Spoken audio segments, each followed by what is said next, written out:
여러분, 불가능한 전투에서 정말 이길 수 없는 그런 적들이 놓여 있다라고 할 때, 그때 그런 전투에서 이길 수 있는 어떤 최고의 병법이라든지 솟아날 구멍이라도 있는 그런 여지가 있다고 한다면 얼마나 좋겠습니까? 그런 전투에서 승리하면 굉장히 기쁘겠죠. 우리의 삶도 이런 승리의 전투가 늘 있었으면 좋겠습니다. 때로는 가로막힌 그런 상황이 올 수도 있겠죠. 그럴 때 그런 상황에서 능히 이겨내고 승리할 수 있다라고 한다면 더할 나위 없을 것입니다. 세계 유명한 전투들이 있겠죠. 3대 해전 그러면 주로 이제 서양 쪽이잖아요. 살라미스 전투가 있고 칼레 전투가 있고 트라팔가르라고 하는 전투가 있습니다. 그런 해전이 있는데 우리 한국은 끼지도 않아요. 그나마 한산대첩이 세계 4대 대첩이라 끼어서 그렇게 들어가는 경우도 있겠습니다만은 대단한 전투죠.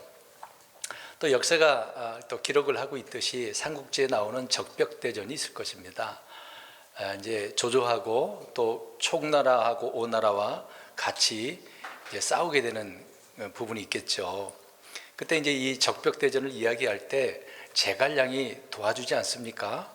싸울 수 있는 활도 마련해주고, 그리고 바람을 불게 하는 그런 능력이 있는 게 아니라 천문을 읽어서 그 당시에 바람을 이제 오고 있다는 것을 알고 있었기 때문에 그 때를 기다려서 화공으로 조조의 군대를 물리치는 그런 해전이 있었습니다. 그게 이제 적벽대전이라고 하는 건데, 그때 제갈량의 뛰어난 지략이 있는 부분도 있겠습니다만은, 근데 그 오나라에 그 주유가 있습니다. 그 당시에 이제 도독이라고 하죠. 총독이라고 할 수가 있는데, 주유가 이제 도독이 되어서 승리했기 때문에 그 승리를 제갈량이 이겼다라고 하지는 않습니다.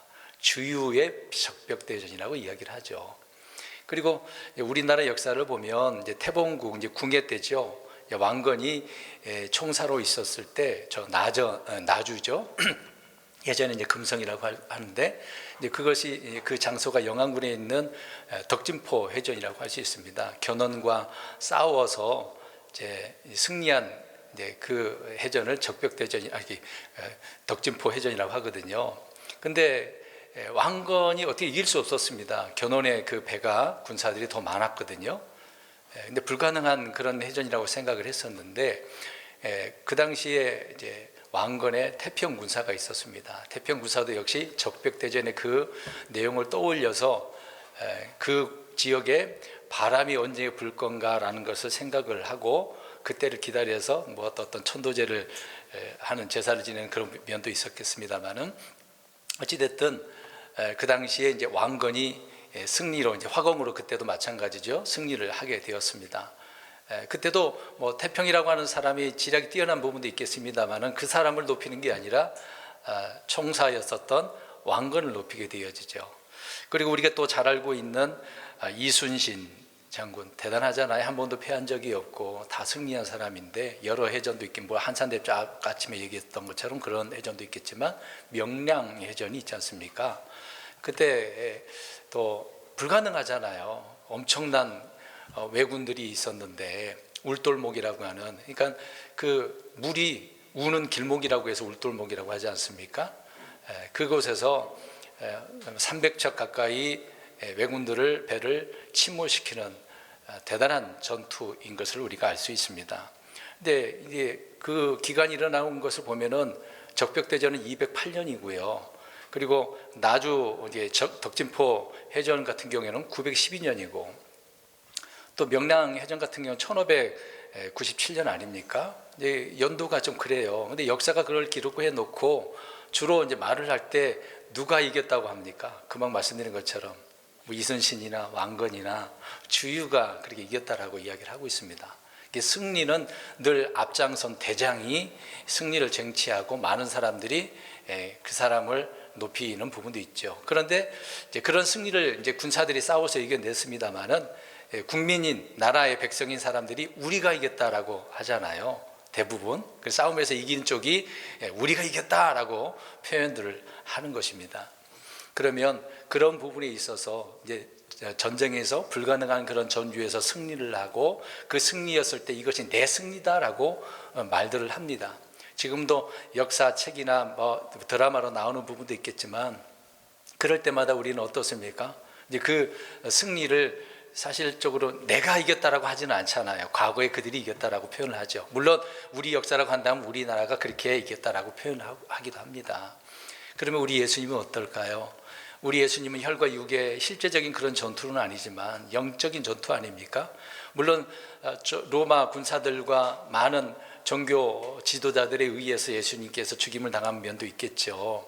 그런 핍박을 당하고 조롱당하고 그러시다가 십자가에서 죽으시지 않으셨습니까?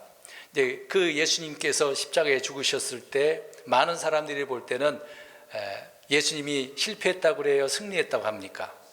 실패했다고 하죠.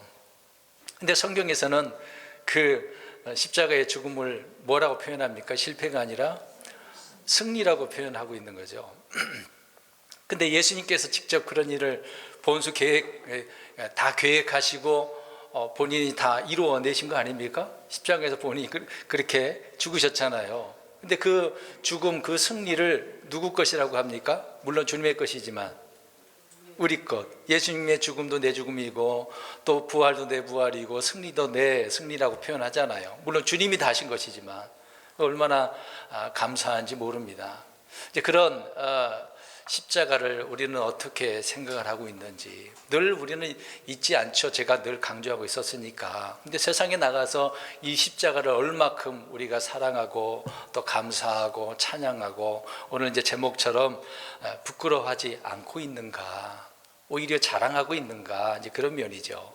이제 역사를 우리가 논할 때 우리 이순신 장군 이야기하면 우리나라 사람 치고 이순신 장군을 욕하는 사람이 있습니까? 없죠. 이순신 대신 누구를 욕합니까? 그 당시에 왕이었던 왕 몰라요? 선조. 도망가 버리는 사람이잖아요. 자기 살고자 해서. 이순신은 목숨 걸고 싸우는데 백성들도 마찬가지고. 그래서 선조를 욕하잖아요. 참 비열한 사람 아닙니까? 그런 역사적으로 보면. 어찌됐든 우리는 승리를 이야기 많이 합니다. 그런 것처럼 저와 여러분들이 얼마나 이 세상에서 주님의 승리, 이것이 내 승리라고 늘 감사하다고 찬양한다고 하면서 선포하고 많은 사람들에게 증언하고 있는지 우리는 어떻게 여기고 있습니까? 얼마나 이 부분을 우리가 깊이 생각하고 있는지 오늘 이런 말씀들을 드리려고 하는 것입니다. 그래서 오늘 히브리서 12장 2절에 예수님께서 말씀을 이제 히브리서 기자가 하고 있는 것처럼 예수님은 자기 앞에 놓인 그 기쁨으로 인해서 수치를 어떻게 하셨다고 이야기합니까? 멸시하셨다. 수치는 이제 부끄러움이죠. 풀어서 얘기하면 부끄러움을 오히려 멸시했다. 근데 중요한 것은 기쁨이라고 이야기합니다. 그 기쁨이 무슨 기쁨이겠습니까?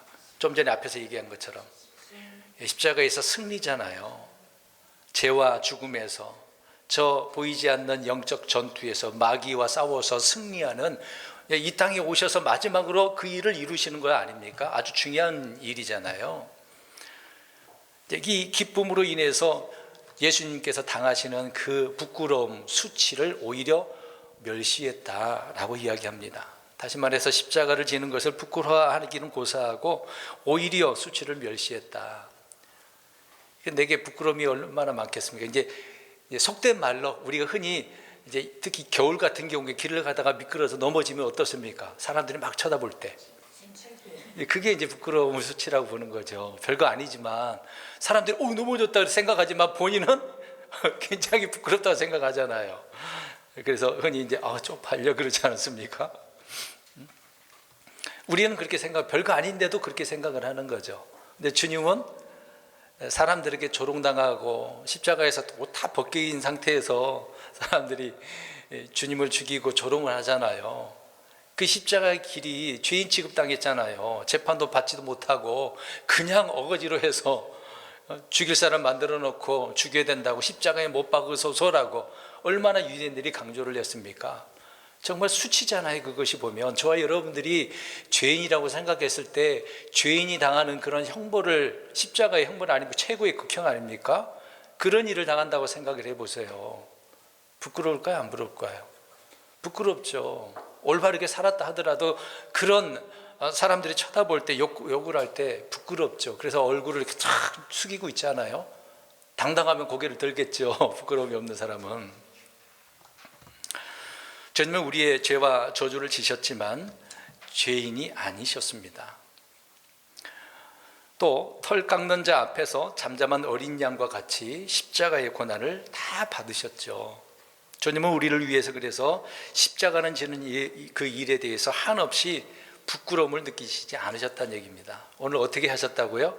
부끄러움 수치를 오히려 멸시했다. 아무것도 아니란 얘기죠. 그까짓 뭐.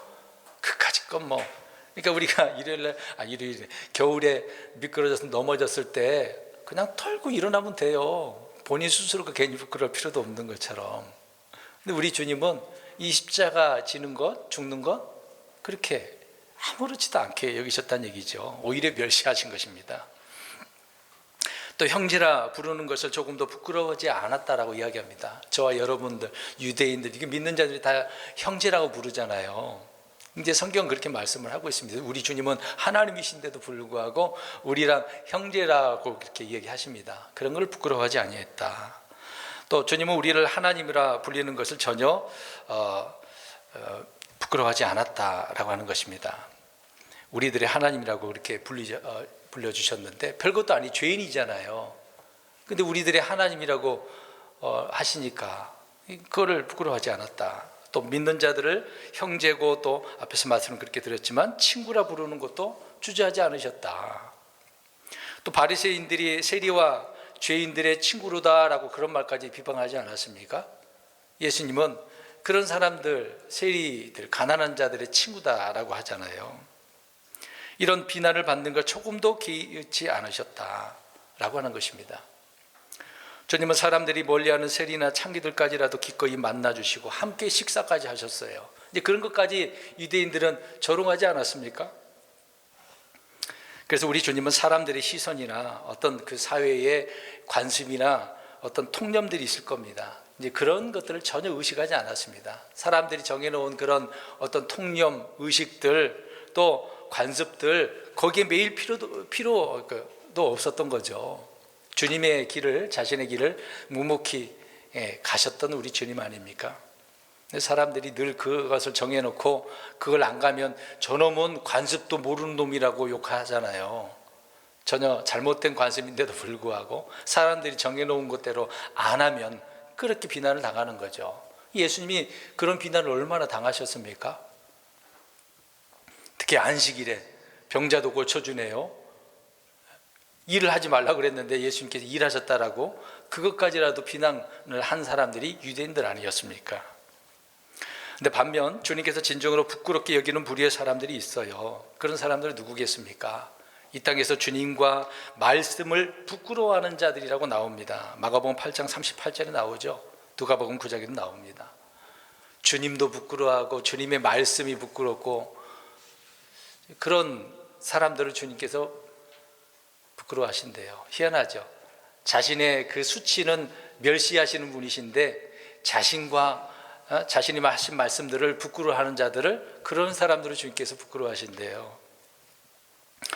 사실 우리가 진정으로 부끄러워해야 하는 것은 죄의 말씀과 또 주님을 담대하게 증언하지 못하는 것들 아닙니까? 우리가 어디 가서 복음을 전한다라고 할 때 당당히 전하십니까? 아니면 부끄러워하면서 전하십니까? 사람들 앞에서 위축되고 뒤로 물러나고 숨고 싶은 그런 마음들이 있지 않나요? 사도 바울이 로마서 1장 16절에서 보니까 내가 그리스도의 복음을 부끄러워하지 아니하노니라고 이야기합니다. 바울도 이게 종교인 아니었겠습니까? 그 당시에. 근데 주님을 만나고 나서 이 복음을 전하는 거 유대인들이 볼 때는 수치거리잖아요. 그 복음 별것도 아니라고 생각합니다. 실패자라고 생각하는 거죠. 실패한 복음을 뭐하러 전해? 그렇게 얘기하는 거잖아요. 근데 바울은 그것을 깨달았기 때문에 그 복음을 부끄러워하지 아니했다라고 이야기합니다. 그런 것처럼 우리도 그리스도의 복음을 부끄러워해야 될 이유가 조금도 없는 거죠. 우리 주님께서 십자가에서 죽으시고 또 십자가로 죽임을 당했다는 사실 전혀 부끄러워할 것이 없는 일 아닙니까? 누군가 복음을 전하다가 감옥에 갇혔다라고 생각해 보세요. 다른 거 말고 잘못해서 갇힌 게 아니라 우리가 복음을 전했는데, 특히 우리 한국은 그나마 좀 괜찮긴 하지만 미국 같은 경우에는 공공장소에서 복음을 전할 수 없습니다. 법으로 정해놨어요. 그곳에서 예수 그리스도를 선포해 보세요. 어떻게 되겠습니까? 당장 잡혀가면, 누가 신고하면 경찰에 의해 바로 잡혀갑니다. 또 거부하면 어떻게 될까요? 그 자리에서 청살당할 수도 있습니다. 갑자기 손에다가 호주머니에다 손을 넣는다? 그러면 총을 꺼내는 줄 알기 때문에 쏴버립니다. 미국 무서운 나라예요. 경찰들이 얼마나 무서운지 아십니까? 말 안 들으면, 시키는 대로 안 하면 총을 쏘거나 그 자리에 막 때려버리고 폭력을 행사하더라고요. 그런 영상을 자주 보거든요.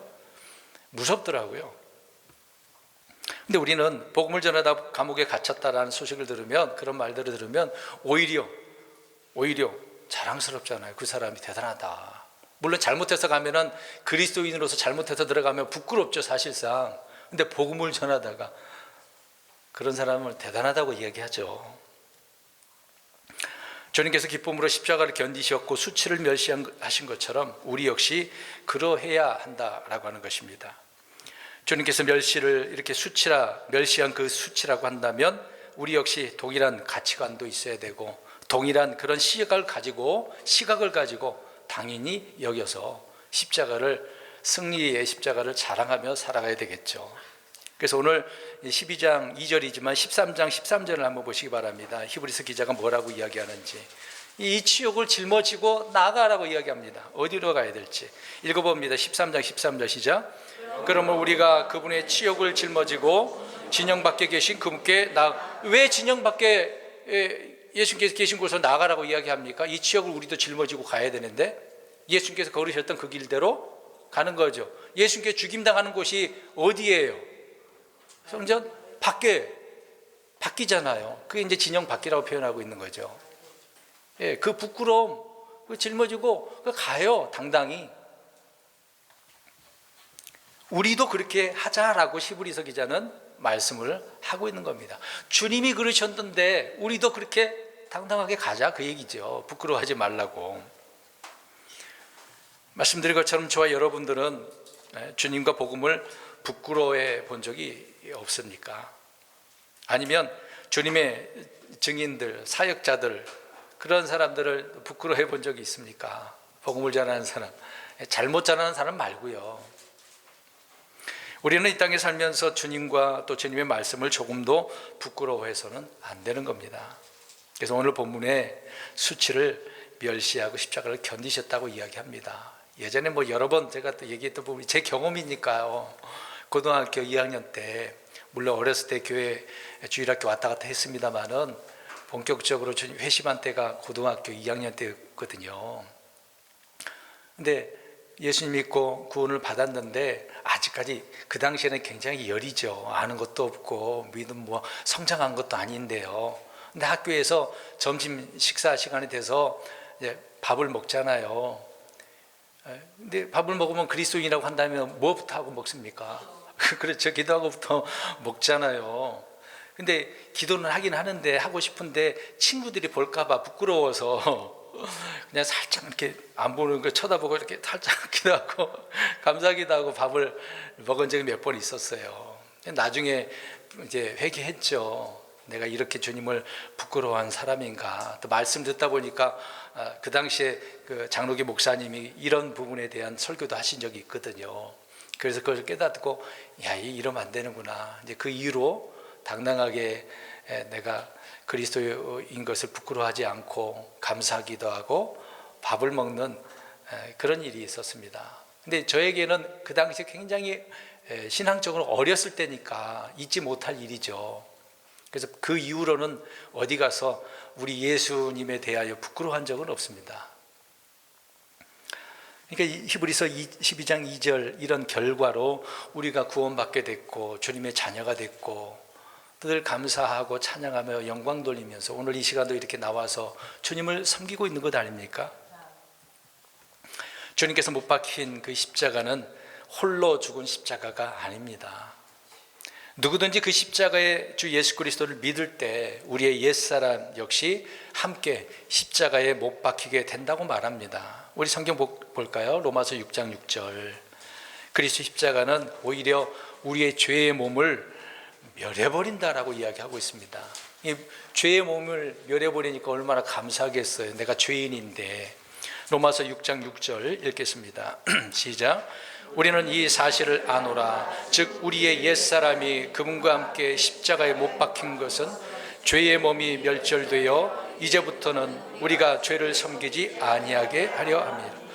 이 말대로 보면 우리가 이제 죄인이 아니란 얘기예요. 우리 예수 그리스도를 믿는 순간 우리 예수님께서 과거에 십자가에 있었던 모든 걸 다 해결해 버렸기 때문에 더 이상 이제 죄인이 안 되는 겁니다.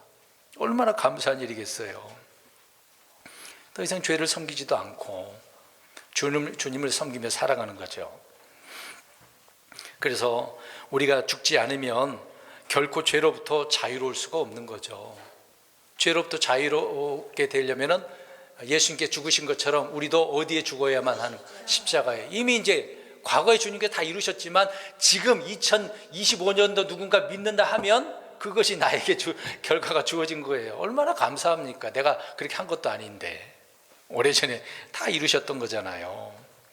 그래서 우리가 죽어야 돼요. 죽는 거죠. 또한 우리가 그리스도와 함께 죽지 않으면 그리스도와 함께 살 수도 없기 때문에 그렇습니다. 죽어야 사는 거죠. 그리스도의 십자가는 단지 어떤 영적인 문제로 종교적인 문제를 해결하는 십자가로 끝나서는 안 되는 겁니다. 주님께서 그 몸으로 당하신 고난과 수치와 죽음, 이 죽음은 주와 복음을 믿는 모든 사람들에게 주어지는 죽음이었기 때문에 그래서 감사한 일이죠. 주님의 죽으심은 우리를 대신한 죽음이고 또 우리를 구원하고 살리시는 죽음이기 때문에 그렇다는 것입니다. 이런 이유로 십자가를 견디시고 그 수치를 마음에 두지 않으셨던 거죠. 근데 왜 우리는 많이 부끄러워합니까? 그래서 다시 한번 오늘 죄의 만찬도 있기 때문에 이것을 기억해내기 위해서 그리스도의 십자가의 그 성경적인 의의를 몇 가지 말씀을 드리려고 합니다. 이 말씀을 몇 가지 드릴 때 이것을 알고 이 십자가를 우리가 저 세상에 나가서 어떻게 하자는 거예요. 오늘 말씀처럼, 제목처럼 부끄러워하지 말자. 당당하게 이 역사가 있던 훌륭한 그런 정토에서 승리를 우리가 자랑하는 것처럼 주님을 자랑했으면 좋을 것 같아요. 주님께서 모든 일 중에서 자신의 몸으로 행하신 일이 바로 십자가에서 죽으신 일인데, 첫 번째로 고린도전서 1장 18절에 나옵니다만은 그 십자가는 하나님의 권능이라고 나와요. 하나님의 권능. 주님은 약하심을 통해서 못 박히셨습니다만은 실은 그 죽으심이 권능은 무슨 의미예요? 이제 한자로 권능이라고 그랬잖아요. 뭡니까? 영어로는 파워인데 한 단어로 표현한다면 힘이잖아요. 힘. 하나님의 권능, 그 힘은 놀랍지 않습니까? 누가 그걸 감당해낼 수가 있겠어요? 그래서 그 하나님의 권능인 그 십자가를 있는 그대로 우리는 선포하는 거죠. 부끄러워하지 않고 그냥 있는 그대로 선포하는 겁니다. 미사여구 집어넣어서 포장할 필요도 없는 거거든요. 극악한 죄인들이 처형받는 형틀이 십자가 아닙니까? 또 사악한 죄수들을 못 박는 그런 형틀인 십자가에 우리 예수 그리스도께서 못 박히셨다는 사실을 있는 그대로 선포하는 거죠. 이 십자가, 죄인이 죽은 십자가인데 자랑할 게 뭐냐고 이야기할 수도 있겠습니다. 십자가의 어떤 철학적 의미를 거기다가 집어넣거나 고상한 의미를 거기다 덧칠해야 할 필요도 없어요. 그냥 있는 그대로, 성경이 그렇게 기록해 놓은 거니까 있는 그대로만 선포하면 되는 겁니다.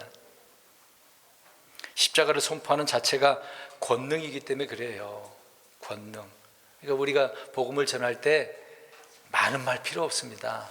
처음 말로 꾸며댈 필요도 없어요. 우리 교회에 오면 좋아요, 행복해, 잘 돼요. 그런 거짓말 좀 안 했으면 좋겠습니다.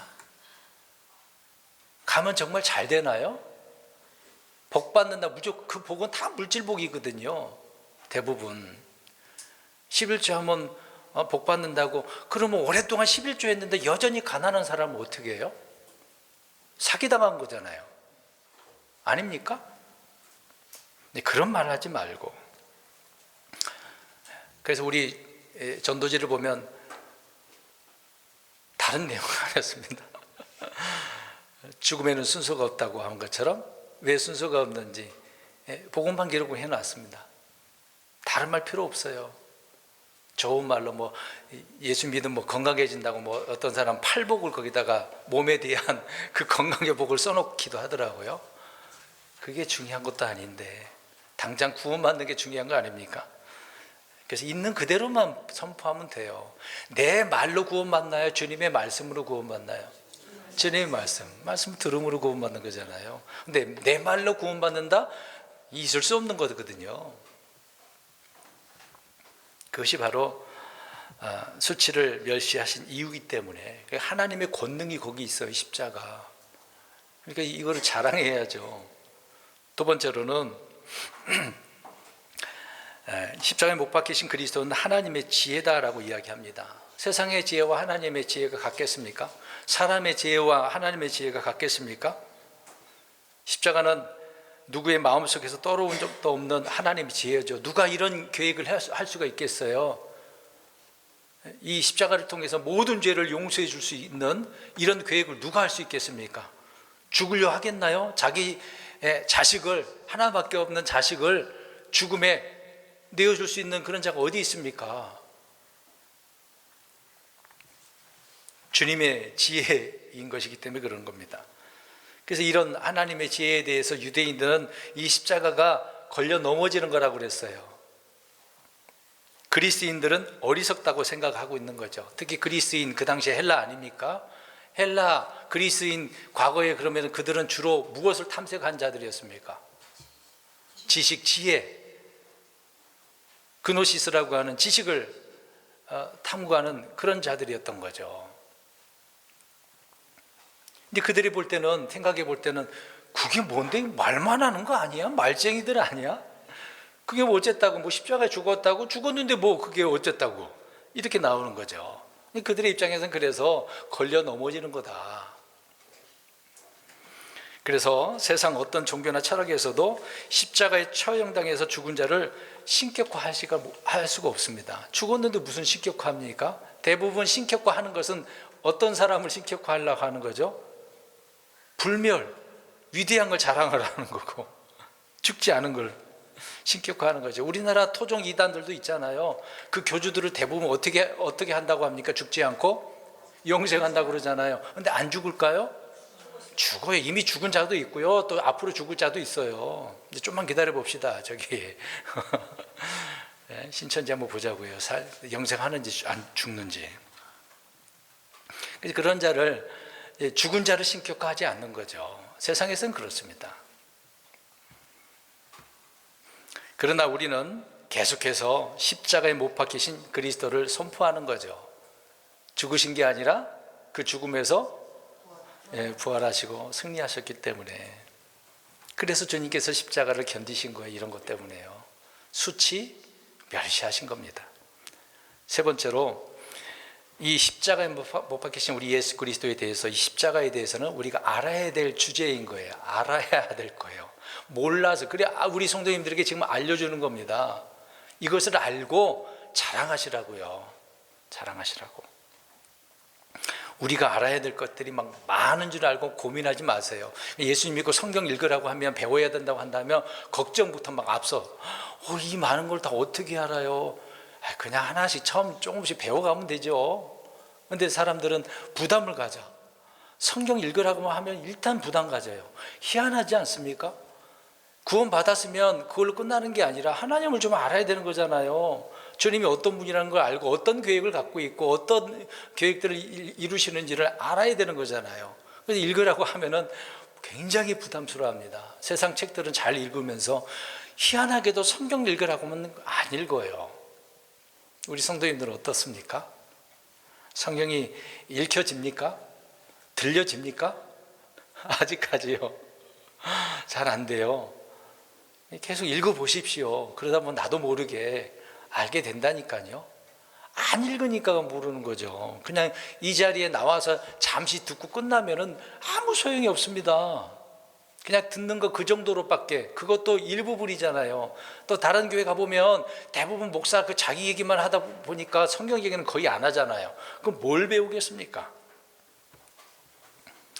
공부해야 될 양도 엄청난 것도 아니에요. 중요한 건 십자가만 제대로 알면 되는 거거든요. 어떤 분들은 그래요. 이제 목사, 이제 목회하려고 하면 이제 성경만 배워서 안 된다고 생각하는 거예요. 철학도 공부해야 되고, 문학도 알아야 되고, 성경 원어도 공부해야 되고, 고고학이나 지리학도 공부해야 된다. 사실 신학교 가면 이런 공부하거든요. 저도 다 했습니다. 어느 정도 지식, 기초 지식을 배우거든요. 근데 그걸 다 섭렵했다고 해서 목회 잘하는 줄 아십니까? 제 고백을 했지 않습니까? 제가 신학교에서 배운 거 이제 개척을 했는데 1년도 안 돼서 다 바닥나던데요. 저 포승에서 개척을 하고 이제 설교를 하는데 얼마나 힘들었는지 모릅니다. 정말 설교하기가 힘들어요. 남의 거 카피도 하고, 뭐 지금도 뭐 배워서 이렇게 하고 있는 것이지만 모르는 게 많으니까. 신학교에서 배운 거 가지고 목회할 수 없어요. 성경을 모르면 아무것도 못하는 거죠. 십자가에 대해서 주님도 모르는데 무슨 설교를 하겠습니까? 제대로 알 것을 알고 설교도 하고 가르치고 그렇게 하는 거 아닙니까? 모든 것을 공부하고도 정작 알아야 될 이런 십자가를 모른다라고 한다면, 십자가에 못 박히신 예수 그리스도를 모른다고 한다면 아무것도 아니죠. 그래서 우리 주님은 그 십자가를 우리에게 이렇게 견디시고 보여주신 거죠. 네 번째는 그래서 주님만 못 박힌 게 아니라 앞에서 말씀드린 것처럼 저와 여러분들도 어떻게 해요? 못 박히는 건, 나는 그래서 날마다 어떻게 하노라? 죽노라. 그래서 바울이 고백한 거예요. 나는 날마다 죽어. 그냥 내가 죽는 게 아니라 십자가 못 박혀 죽는 거, 내 죄가 거기 못 박혀 죽어야 된다는 것을 계속해서 강조하고 있는 거죠. 우리 혼의 문제는 해결됐지만, 영의 문제는 해결됐지만 이 몸은 아직 해결 안 됐잖아요. 공중으로 들림받기 전에, 부활하기 전까지는 이 문제는 해결할 수가 없습니다. 해결하려면 빨리 죽으시면 돼요. 별거 아닌 것 같아요?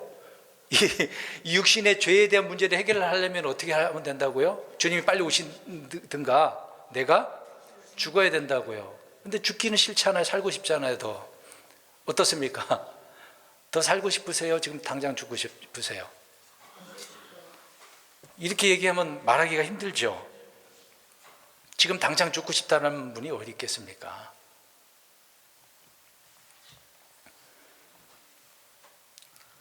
십자가에 내가 못 박히는 겁니다. 육신과 함께 우리의 애착과 정욕이 못 박히는 곳이 이 십자가죠. 그래서 날마다 죽는 겁니다.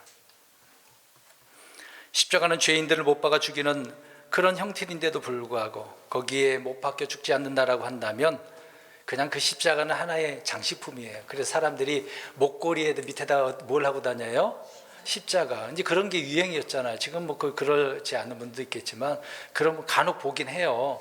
믿지도 않는데 십자가 하는 사람도 있을 수도 있고, 근데 그리스도인이라고 하는 사람들도 십자가 목걸이 하는 다니는 그런 사람들이 있어요. 그러니까 내가 죽지 않으면은 그냥 장식품에 불과한 거거든요.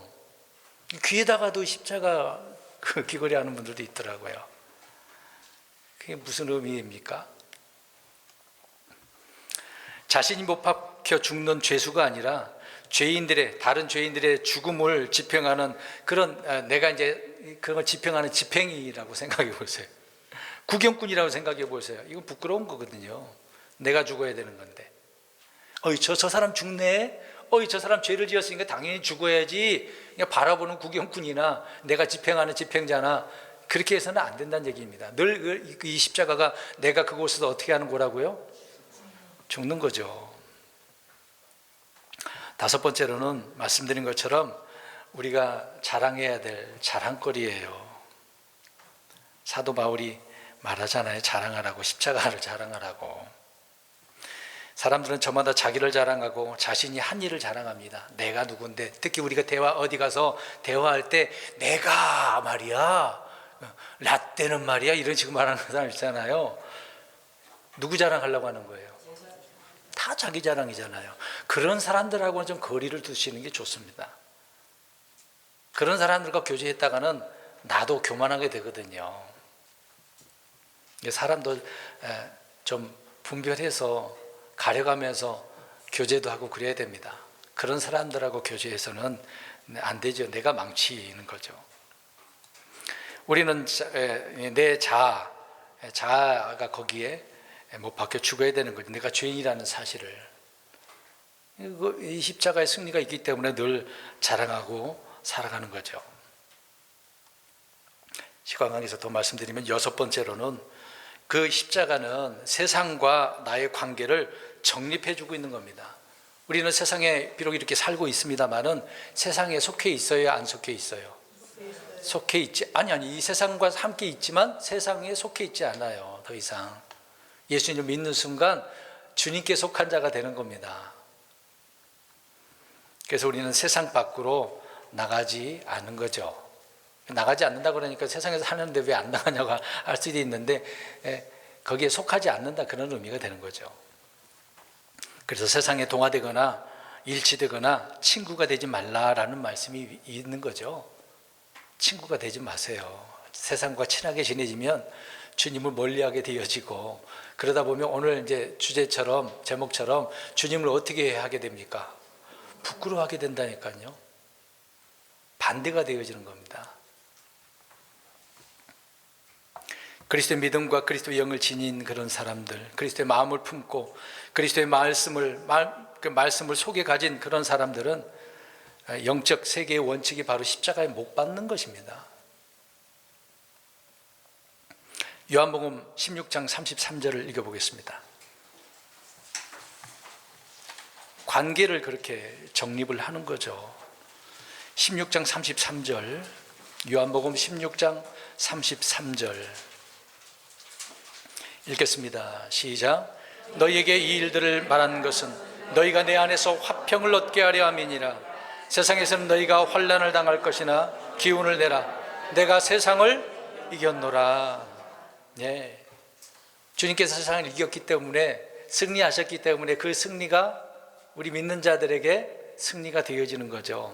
그래서 환난을 당해도 오늘 이 수치를 당해도 견뎌내는 겁니다. 부끄러워하지 않은 거죠. 우리는 구원의 대장이신 예수 그리스도께서 이미 승리자이심을 믿습니다. 그래서 늘 승리를 주시고 이기게 하시고 하시는 거죠. 그런 부분이 있는데 어찌 부끄러워할 수가 있겠어요. 싸워보지도 않고 이길 수 있는 그런 전쟁인데도 불구하고 이길 수 없다고 미리 악한 보고를 하는 10명의 정탐꾼을 한번 생각해 보세요. 두 사람은 우리의 밥이다라고 이야기하는 것처럼 능히 싸우자라고 하고 있는데 나머지 10명이 두 사람을 이겨서 온 백성을 두려워하게 만드는 그런 사건이 있지 않았습니까? 어떻습니까, 저 여러분? 싸워보지도 않고 이미 질 거라면 먼저 우리는 패배할 수밖에 없어. 그렇게 하겠습니까? 처음에 제가 예를 들어서 얘기했잖아요. 불가능한 그런 전투, 어떤 사람은 포기할 겁니다. 도망가려고 이미 짐 싸는 사람도 있겠죠? 미사일, 예전 같은 경우에는 짐 싸고 도망갔지만은 지금은 도망도 갈 수가 없어요. 미사일이 있는데.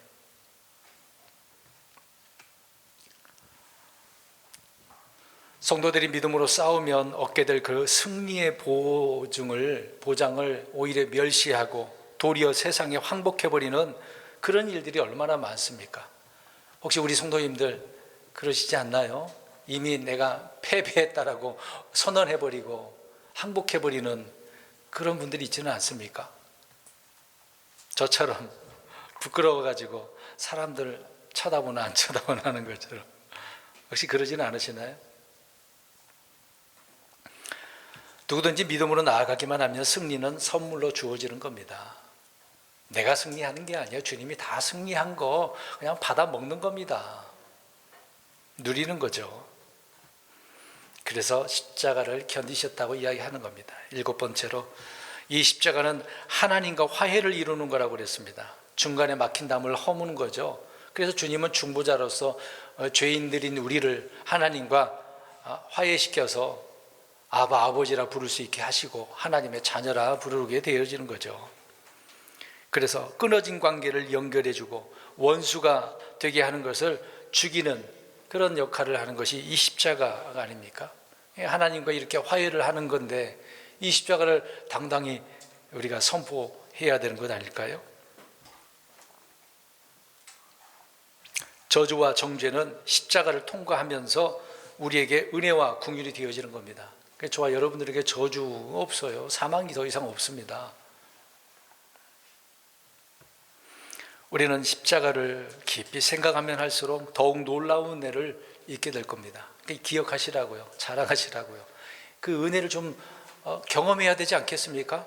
근데 다른 성도들은 경험해하고 감사하고 막 고백도 하고 간증도 하고 그러는데 나는 감사도 없고 찬양도 없고 또 간증도 없고 그게 오히려 부끄러운 거 아닐까요? 저 경험 좀 해보세요.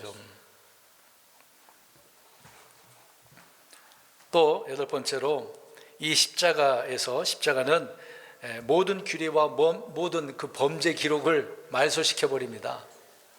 저와 여러분들이 태어나면 부모가 저 동사무소 가서 어떻게 합니까? 출생신고를 하죠. 그러면 그 데이터 딱 기록을 하면 예전에는 수기로 다 작성을 했습니다만은 지금 전산망으로 다 되니까 전국 어디서나 어떻습니까? 다 기록되어져 있어요. 어디서든 열람할 수도 있어요. 그래서 저와 여러분의 고유 번호가 있네요. 그 번호가 무슨 번호입니까? 주민번호. 여권 번호도 있잖아요. 그건 전 세계적으로 사용하는 거니까. 각종 기록도 다 거기에 남깁니다. 병원에 가도 기록을 다 남기잖아요. 병원이 없어지기 전까지는 다 데이터가 있습니다. 잘못된 기록이 있다고 한다면 그런 잘못된 기록을 어떻게 하고 싶죠? 삭제시키고 싶잖아요. 신용 정보도 삭제시키고 싶고 범죄 기록도 삭제시키고 싶고 심지어 우리가 운전하다 보면 범칙금 낼 때 그 몇 년은 기록이 되어져 있지 않습니까? 이 세상에 이렇게 기록되어져 있는데 십자가에서 다 어떻게 하셨다고요? 우리의 모든 이 죄 기록이 말소됐어요. 없어졌단 말입니다. 얼마나 감사한 일이에요. 이런 것 좀 자랑했으면 좋겠어요. 내 죄가 다 없어졌어라고요. 여러분, 하늘에서도 모든 기록이 다 있습니다. 하늘에 다 기록됐다고 했잖아요. 나중에 주님 앞에 가면은요, 보세요. 이 입이 닫혀진 사람도 술술 본인 스스로가 어떻게 한다고 그랬어요? 주님 앞에 서면 다 말을 해요. 숨길 수도 없거든요. 하늘에 다 기록되어 있습니다. 심지어 성경 보니까 우리의 머리털까지라도 하나님 어떻게 하신다 그랬어요? 세신다 그랬어요. 저와 여러분들 우리 머리털 몇 개 있는 몇 가닥인지 모르죠? 근데 하나님은 다 알고 계셔요. 우리의 걸음까지라도 세시는 분이라고 욥기서 14장에 말씀을 하고 있습니다. 하나님 다 알고 계셔요. 우리의 모든 행적을 다 기록하고 계신다. 우리의 죄들, 허물들, 범법들 다 마찬가지죠. 그렇다면 이런 기록들을 어떻게 지우느냐? 어떻게 지운다고요? 십자가에서. 그럼 얼마나 감사해요. 주님의 계획이 이렇게 놀랍지 않습니까? 또 성경 봅니다. 이사야 43장 25절, 44장 22절 두 구절 봅니다. 먼저 43장 25절 이사야 43장 25절 시작. 나 곧 나는 나 자신을 위해 내 범법들을 지워버리는 자니 내가 내 죄들을 기억하지 아니하리라. 이제 남유다 이제 이스라엘 백성들에게 이야기한 것이지만 저와 여러분들에게는 십자가에서 지워버리신 거죠. 44장 22절도 보겠습니다. 이사야 44장 22절 시작. 내가 내 범법들을 빽빽한 구름을 지우듯 지웠고 내 죄들을 구름을 지우듯 지웠으니 내게로 돌아오라. 내가 너를 구속하였노라. 자, 이 내용을 보면 이미 지웠어. 이미 지웠는데 오라고 이야기하고 있잖아요. 주님은 그런 분이라니까요. 이스라엘 향하여서 너희가 지은 거 내가 다 지워봤어. 오기만 하면 돼. 그렇게 얘기하는데도 와요, 안 와요? 안 왔다는 게 문제잖아요. 지금도 그렇습니다. 주님께서 이미 십자가에서 다 지워버렸다고 하는데도 그 문제를 해결하라고 오라고 해도 안 와요. 세상에 그 죄들은 막 늘어나고 있는데 없애주신다는데, 주님을 향한 그런 죄의 목록들도 다 없애주신다는데 왜 안 옵니까? 누구만 손해예요? 자기만 손해죠. 하나님과 손해 볼 게 하나도 없어요. 마지막으로 그리스도의 십자가는 앞에서 좀 중복된 내용이지만 거기에 이제 정사들, 권능들, 또 이런 세상의 것들을 다 노력하고 승리하는 장소다라고 이야기합니다. 주님은 자신의 죽음, 곧 이 십자가에서 정사와 권능들을 노력하시고 이기시고 드러내셨다고 이야기합니다. 사람들이 볼 때 십자가는 주님께서 굴욕적인 그런 죽임을 맞아서 오히려 마귀와 세상에 대해서 패배한 자라고 그렇게 생각을 하고 그런 십자가의 장소라고 이야기할 수도 있을 겁니다. 근데 주님은 승리한 장소래요. 골로새서 2장 15절에. 제 말이 아닙니다. 마귀는 예수 그리스도를 십자가에 못 박아 죽임으로써 승리했다라고 본인은 생각할 수도 있겠습니다만은, 그러는 순간 주님께서 승리하시고 마귀의 머리를 어떻게 합니까? 깨부시는 거죠. 골고다의 그 십자가에서 결정적인 그 승리를 쟁취하셨다고요. 이 승리를 많은 사람들에게 자랑하면 얼마나 좋아요. 세상 역사를 뭐 이순신이 어쩌고 저쩌고 그런 얘기보다도 우리 그리스도인들은 십자가를 자랑해야죠. 우리 예수님을. 여러분, 사람들은 물론이고 마귀조차도 하나님께서 육신을 입고 십자가를 통해서 자신을 이렇게 멸할 줄은 상상도 못했지 않겠습니까? 마귀는 그렇게 생각을 했겠죠. 하나님은 언제든지 마귀를 멸할 수 있는 전능자라고 말씀을 합니다. 우리 마지막 구절 히브리서 2장 14절 보겠습니다. 그래서 앞에서 말씀드린 것처럼 십자가는 영적 전쟁에서 최상의 병법, 최상의 작전으로 사용된 거예요. 죽음을 통해 죽음의 권능을 가진 자 마귀를 그래서 이렇게 멸하게 된 거 아닙니까? 2장 14절 시작. 그런즉 자녀들은 살과 피에 참여한 자들은 금도 마찬가지로 친히 같은 것들에 참여하셨습니다. 이것은 그분께서 죽음을 통해 죽음의 권능을 가진 자 마귀를 멸하시고, 죽음을 통해 마귀를 멸했어요. 근데 마귀를 멸하고 마귀의 일들을 이게 선포를 한 거죠. 아직 마귀는 있습니다. 하늘에 공중권세 잡고 있잖아요. 나중에 쫓겨나서 이 땅에 왔다가 천년 동안 갇혔다가 나중에 영원토록 던져지게 되어지는 거죠. 그래서 우리 주님은 십자가의 승리로 사망을 이기시고 삼키신 분이라고 말하고 있는 겁니다. 그 부활이 내 부활이 됐고 주님의 승리가 내 승리가 되어진 것이죠. 이것을 기억을 하고 우리는 주님이 십자가를 견딘 것처럼 수치를 멸시한 것처럼 우리는 이 십자가의 진리의 십자가, 이 못 박히신 예수 그리스도를 마음에 늘 품고 믿음의 여정, 믿음의 경주를 해나가며 살아가야 되는 겁니다. 부끄러워하지 마세요. 옆 사람 쳐다보고 십자가를 부끄러워하지 말자. 네, 자랑하세요. 사랑하세요. 주님의 이 놀라운 은혜와 능력이 우리 삶 가운데 늘 승리로 쟁취되어질 수 있는 삶이 되시기를